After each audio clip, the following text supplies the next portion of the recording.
Hi, and thanks for joining in today's video. Today we are going to be talking about leaky gut syndrome.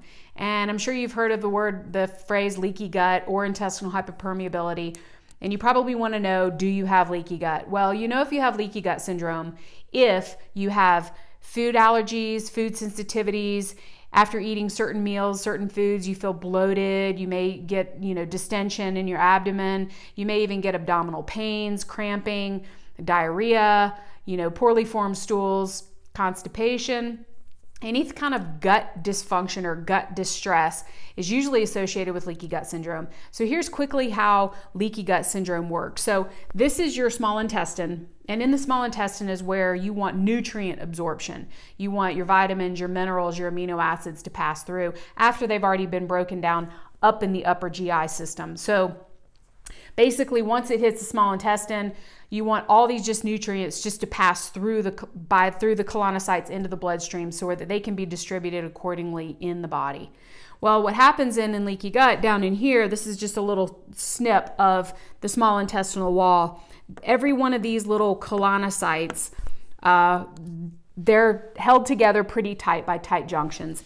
And these tight junctions are about 3 to 10 microns apart. And so that spacing allows certain nutrients to go down through into the bloodstream. Like I said, vitamins, minerals, amino acids, things like that. That's what you want. But what happens is that when you eat processed foods, you take a lot of ibuprofen, pesticides, medications, things like that, and especially sugar and a lot of other foods that just really aren't, fruit, vegetables, healthy meats. What happens is that it irritates and causes inflammation. Well, that inflammation can widen those junctions, these little tight junctions, up to 300 microns in width. And unfortunately, what that does is that allows big proteins that maybe didn't get broken down because our digestion isn't perfect. It didn't get broken down all the way. So instead of just getting dumped out into the toilet, what happens is it gets passed through these wide junctions, and then it gets put in the bloodstream. And that's not the best place for these proteins to be. They need to be broken down before they hit the bloodstream. What happens when that happens? Every once in a while, that's fine. The immune system's kind of like, oh, this is no big deal.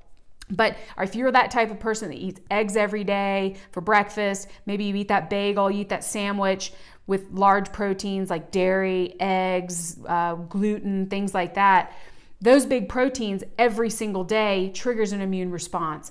And what happens with that is that immune system will flag that protein, and then the next time it comes in, it starts to attack it, okay? So yes, it'll attack it and cause more inflammation, but then what happens is that it starts just this mayhem of attack mode.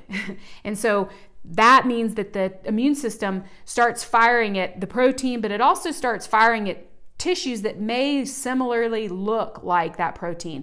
And unfortunately, that sometimes means your thyroid gland, that means the intestinal wall. So then you get autoimmunity.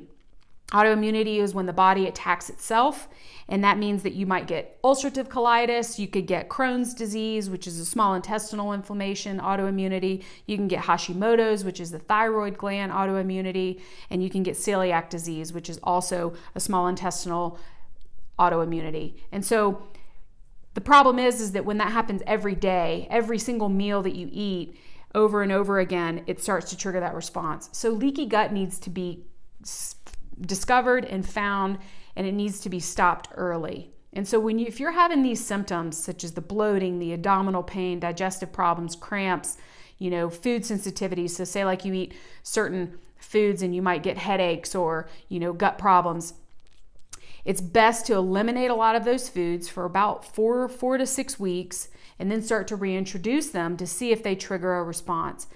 And then what's also important during that elimination time is that you heal this area. And so you can use healing herbs like slippery elm, aloe vera, L-glutamine, things like that. Those are nutrients that help to build mucosal lining that protect that lining and also will help to shrink those gaps.